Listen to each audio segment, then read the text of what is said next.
আজ চলে এসেছি মায়ের বার্থডের মেনু নিয়ে।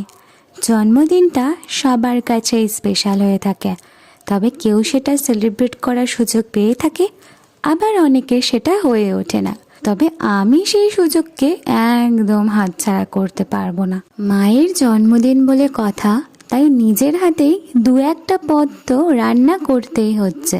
আমার হাতের ছিল ফুলকপির রেজালা, সাথে মালাই পানির কারি। তবে টোটাল বার্থডে মেনুটা তোমাদের সাথে শেয়ার করছি। ছিল দুধ পোলাও, 3 রকমের ভাজাভুজি, ফুলকপির রেজালা, দই পালাং কোপ্তা কারি, মালাই পনির কারি। অন্যদিকে স্যালাড আর রায়তা তো অবশ্যই ছিল। এসবের মাঝে আজকে আমাদের মেন গেস্ট ছিল শিউলি।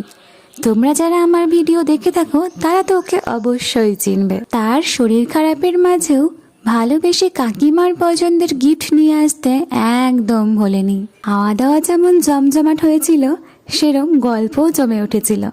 সব মিলিয়ে আজকের দিনটা দারুণ কেটেছিল।